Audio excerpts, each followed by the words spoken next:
So you made it to the final tech sales interview round, and the mock call stand between you and that six-figure offers. Your heart races as you Google how to nail tech sales interview. You wrote a script, memorize product, and watch every single YouTube video you can find online. But what if I tell you 95% of candidates are focusing on the wrong things? My name is Yvonne Zhang. I went from barely speaking English to breaking into tech sales within a month. And now I help my clients land six-figure tech sales job at top companies like Okta, Toast, and Remote.com. In this video, I will review the psychological framework makes hiring manager unconsciously think you are their next top performer. So first thing, let's clear up the mock call interview objective. The hiring manager are not necessarily testing if you can sell a specific product. I mean, guys, they know you don't have enough knowledge to sell them the software for real. That's why there will be onboarding training. So what they're really looking for is, will you make them embarrassed on the phone with prospect? Let me show you the opening I actually use in my job. So most candidates start with this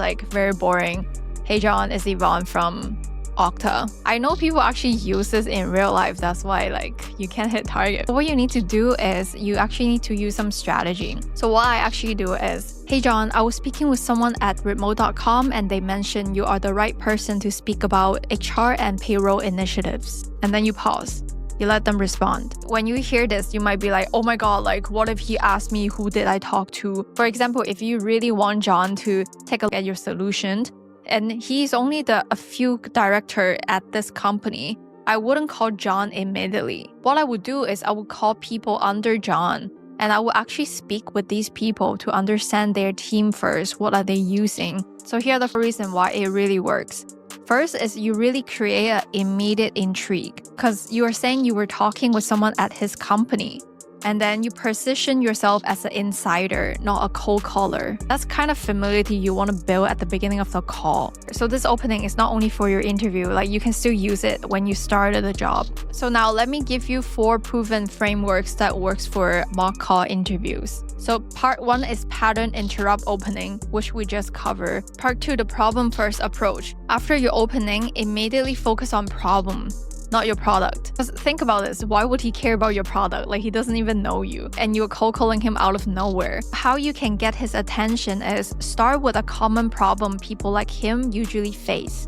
So what you can say is this: I've been speaking with HR director at similar company and most of them are struggling with the compliance problem. Is that something your team has been experiencing as well? This really shows that you understand their world. Part 3, active listening and talk ratio.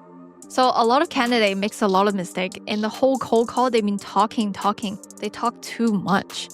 In a successful cold call, you're supposed to speak 30 to 40% of the time. And you're supposed to ask a lot of questions so the prospect will start talking 60% of the time. These are the common questions you can ask them. Hey John, what is your biggest challenge right now running this HR team? How has this impacted your hiring success rate?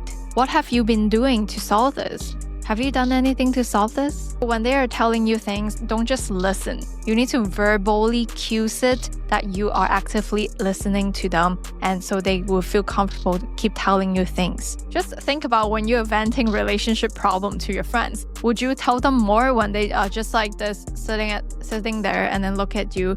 Or if they lean into you and then keep telling you, okay, wow, like this?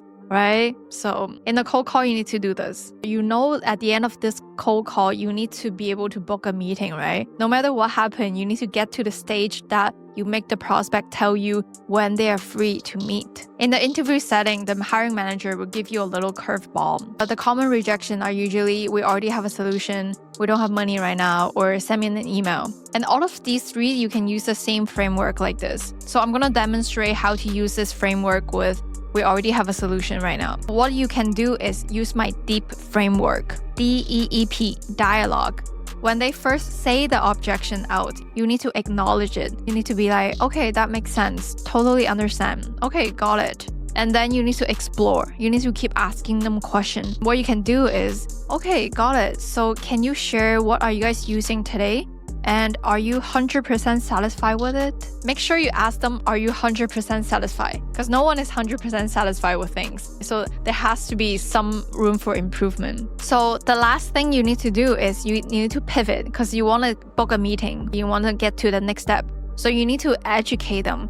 Saying this, what we find working with similar company like yours, most of the HR team are okay with payroll, but they're missing the ability to meet compliance, which result in $1 million of fines. Do you resonate with that? Once you pivot that, right, telling them, okay, you are okay with A, but there's also B, most people are not meeting, right? So from there, you can already book the meeting, ask them, when are you available?